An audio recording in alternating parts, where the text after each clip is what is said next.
வணக்கம். நான் உங்க கல்பனா ராகவேந்தர். என்ன பத்தியும் என்னுடைய கணவரை பத்தியும் நியூஸ்லயும் மீடியாலையும் ஒரு தவறான வதந்தி பரப்பிக்கிட்டு இருக்கிறதுனால அதை பத்தி நான் ஒரு கிளாரிட்டி கொடுக்கறதுக்காகத்தான் நான் இந்த வீடியோ பண்றேன்.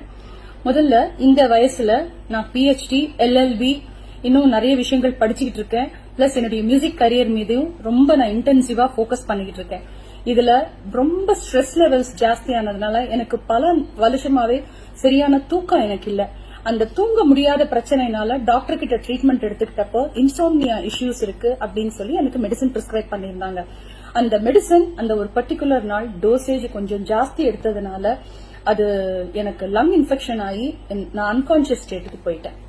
ஆனா இன்னைக்கு நான் உயிரோட திரும்பி வந்து உங்க எல்லார்கிட்டயும் நான் பேசுறேன்னா அதுக்கு ஒரே காரணம் என் கணவர் அன்னைக்கு எனக்காக பட்ட பாடுதான். என்னை காப்பாத்துறதுக்காக அவர் பட்ட கஷ்டம்.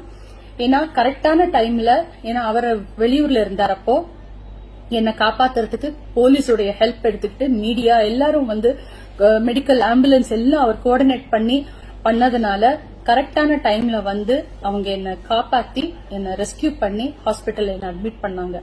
அதனால நான் உயிர் தப்பிச்சேன். அதனால எந்த வதந்திகளையும் தயவு செஞ்சு நம்பாதீங்க. எனக்கு பர்சனல் இஷ்யூஸோ ப்ராப்ளம்ஸோ எதுவுமே கிடையாது. கடவுளோட அருள்னால தி பெஸ்ட் திங் எனக்கு நடந்த ஒரு விஷயம், என் வாழ்க்கையில ரொம்ப உன்னதமான அழகான ஒரு அருமையான ஒரு விஷயம், பிரசாத் பிரபாகர் எனக்கு கணவரா கிடைச்சது. அது மாத்திரம் இல்லாம இவ்வளவு ஒரு அழகான ரெஸ்பான்சிபிளான இவ்வளவு அன்பு இருக்கிற ஒரு குழந்தை தயா பிரசாத் என் மகளா கிடைச்சது. அதனால தயவு செஞ்சு தப்பான வதந்திகளை நம்பாதீங்க. எனக்கு எந்த பிரச்சனையும் இல்ல.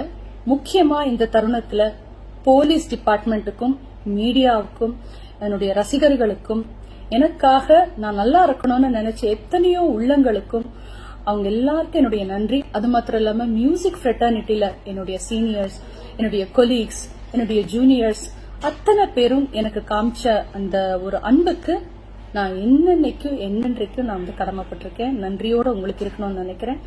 நீங்க அத்தனை பேரும் காமிச்ச அன்புக்கு நன்றி. உங்களை சீக்கிரமா நான் பாட்டு மூலமா என்டர்டெயின் பண்றதுக்காக இன்னும் 100 வருஷம் வாழ்வேன். உங்களை பாக்குறதுக்காக சீக்கிரம் நிகழ்ச்சிக்காக தயார் பண்ணிக்கிட்டே இருக்கேன்.